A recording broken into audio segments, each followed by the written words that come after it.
다음으로 심리학적 범죄 이론 살펴보겠습니다. 제가 아까 롬브로소가 생물학적 범죄 이론에도 영향을 미쳤고 심리학적 범죄 이론에도 영향을 미쳤다 그랬죠. 이 심리학적 범죄 이론은 크게 보면 성격 이론과 정신분석 이론이 있는데요. 먼저 성격 이론은요. 어떤 거냐면 범죄의 원인을 개인의 타고난 성격에서 찾는 거예요. 아, 저 사람 타고난 성격 자체가 범죄자야. 이렇게 보는 거죠. 그래서 범죄자들은 비정상적이고 범죄적인 성격을 지니고 있다고 보는 것이고, 그래서 범죄자들은 충동성이나 공격성이나 뭐 반항성이나 적대성이나 이런 어떤 일탈적인 성격, 일탈적인 특성을 아예 지니고 태어난다라는 거예요. 그래서 정신병리적이고 반사회적인 이상 성격을 가지게 된다.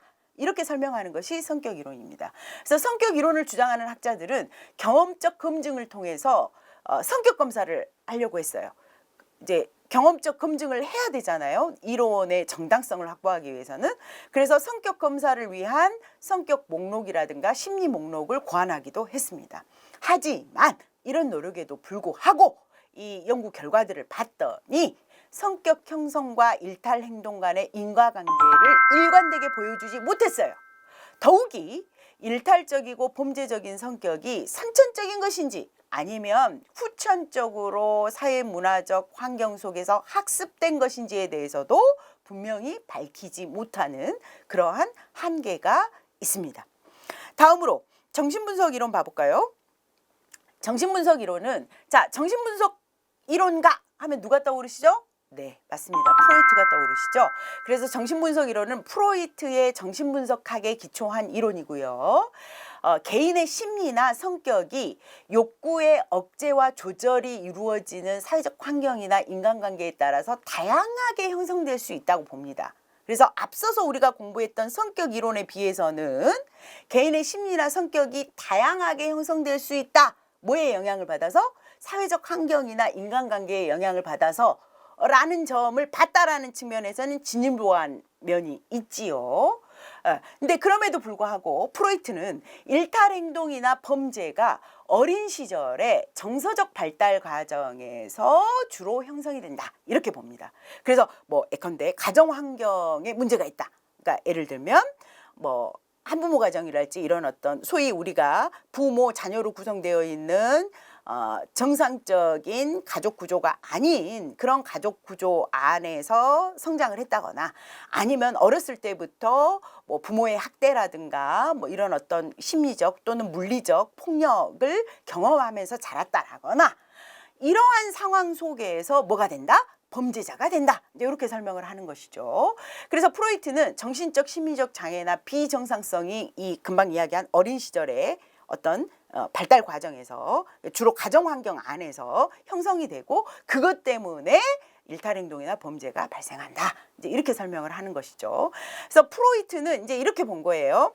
자, 프로이트의 주요한 개념 중에 여러분들 다들 아시겠지만 이드가 있고 자아가 있고 초자아가 있죠.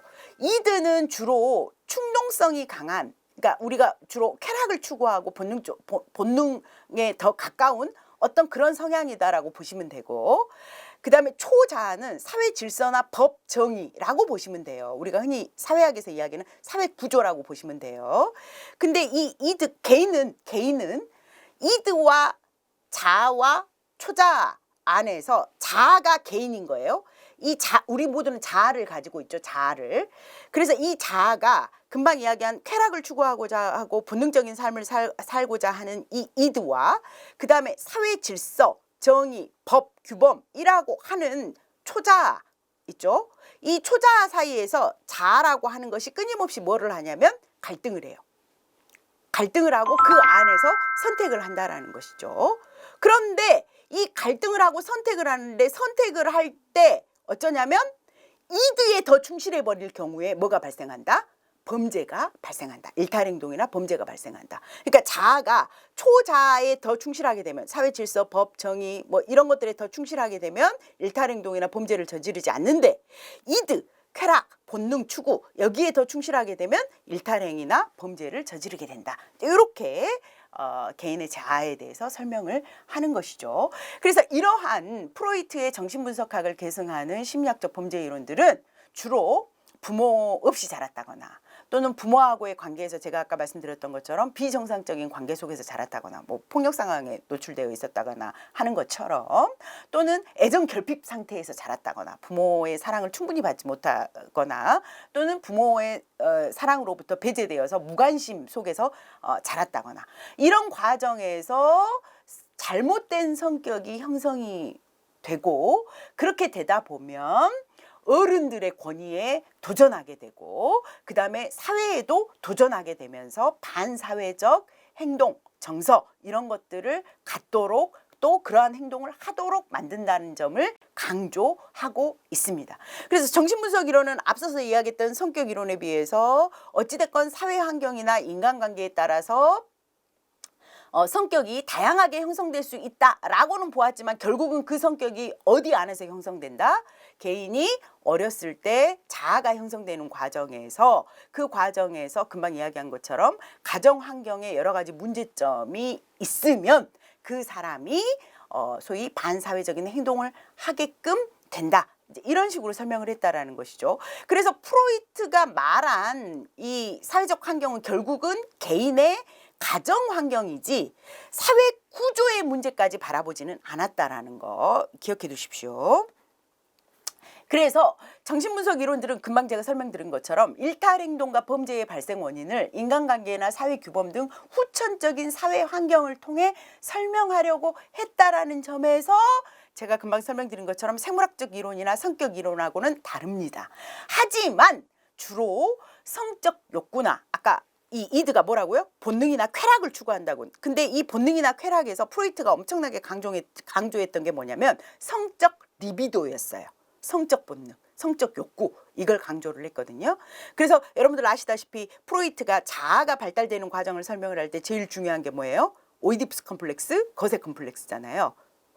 오이디푸스 컴플렉스 많이 들어보셨죠? 뭡니까? 아이가 뭐예요? 엄마를 사랑하죠. 그런데 아버지라는 권위, 법, 질서, 이 아버지가 엄마를 소유하고 있는 거예요. 그래서 이 아이가 엄마를 사랑하는데 아버지가 엄마를 소유하고 있기 때문에 아버지로부터, 법정의 질서로부터 내가 가진 이 성적 욕구, 엄마에 대한 성적 욕구, 사랑, 이러한 것들을 거세할지도 모른다라는, 그래서 페니스를 거세할지도 모른다라는 두려움과 공포가 곧 아버지의 권위, 법, 질서에 따르게 한다. 그러면서 자아가 초자하고 가깝게 형성이 된다. 이게 이제 프로이트가 설명하는 자아 발달 과정이거든요. 그래서 주로 이제 성적 욕구나 또 아동기의 심리적인 경험, 이런 것들에 초점을 맞추고 있어요. 그것들이 뭘 형성한다? 그 자아의, 그 개인의 성격을 형성한다. 이렇게 보고 있기 때문에 제가 금방 말씀드렸던 것처럼 가정 환경 이외에, 개인적인 환경, 가정 환경 이외에 거시적인 사회적 환경적 요인들은 설명하지 못한다라는 한계가 정신분석 이론은 있습니다.